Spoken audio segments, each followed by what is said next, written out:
I think one of the things, as when I was a practicing journalist, for example, you don't always stop to think about that. You don't realize that the story I'm telling, the way I'm framing that story, because obviously the art is in the framing, right? I mean, what I'm leaving out versus, and in any subject that you choose to pick up. I do want to link this back to what I was asking you both right before we started recording. When something horrific like this happens, and someone dies by suicide, the family members, people who love them, the wreckage, that kind of decision, there are so many repercussions to that discussion, to that decision.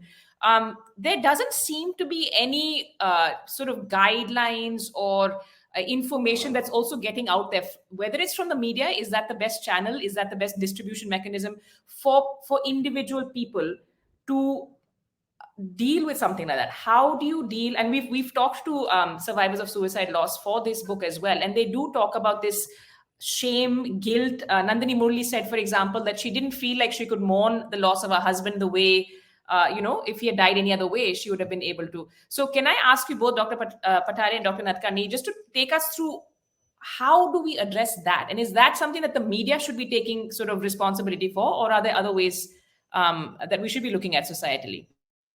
So, in most countries, or at least in countries which are addressing suicides far more actively, proactively.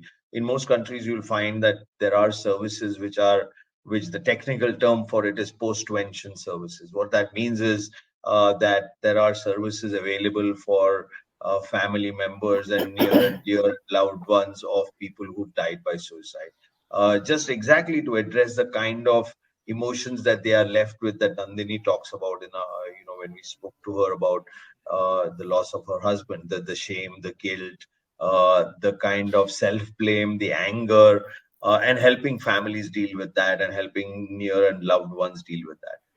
We have absolutely, I mean, we have at least a modicum of some services like like helplines and all, but we have no postvention services. I don't know of any organization or any government run postvention service which is available for people who have lost someone to suicide.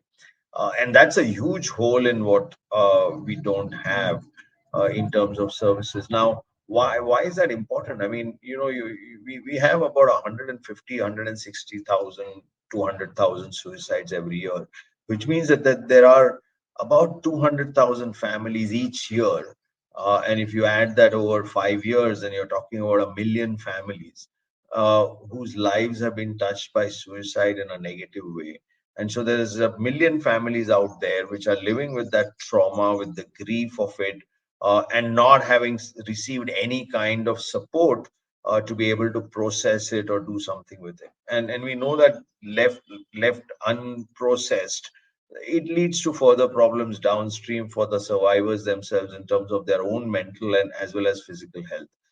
And even more tragic is that we have about 10 to 11,000 suicides by children under the age of 18. So that means there's about 10,000 families, parents, 10,000 parents of minor children who have died by suicide out there, who are receiving absolutely zero support to be able to process and come to terms with their loss. And it's particularly tragic for the parents, so to have lost a teenager or an adolescent to suicide.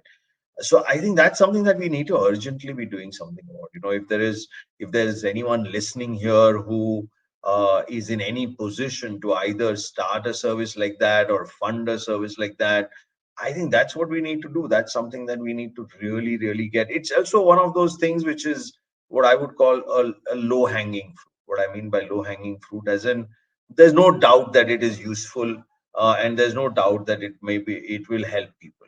So it's not even something. It's not into the more contentious issues where people might have debates and arguments, like, for example, poverty that Abhijit talked about, how to address it, and all, farmer suicides, where there might be debates about the causes and all.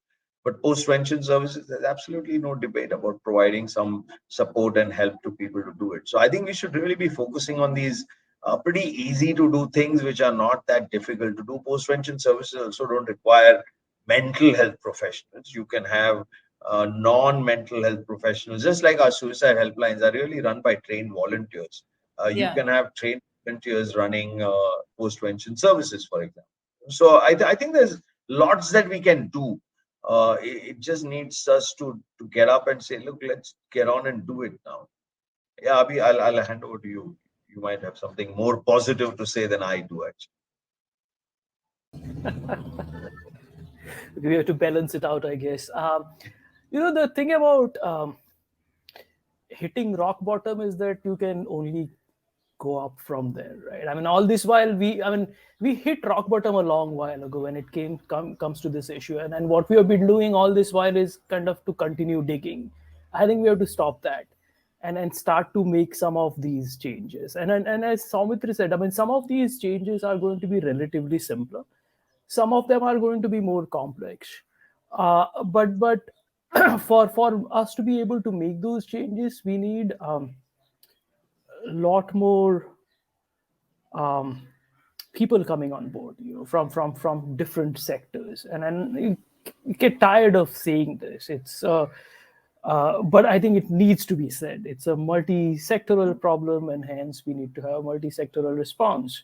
And until such a time that we keep talking about it being a mental health problem, those sectors are not going to come on board. And so we have to stop doing that and get all of these other different people, such as the education system, the police, the media, all of them on board to resolve some of these various upstream factors that lead to people dying by suicide. We are not going to be able to make a change.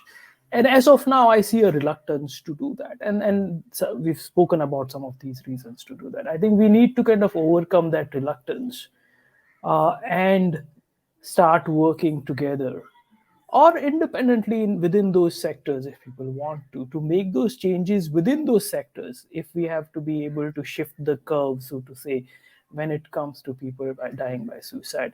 If we don't do that, we're going to be here 10 years, 15 years, 20 years down the line, having the same conversation and writing similar books. I think we kind of way past that.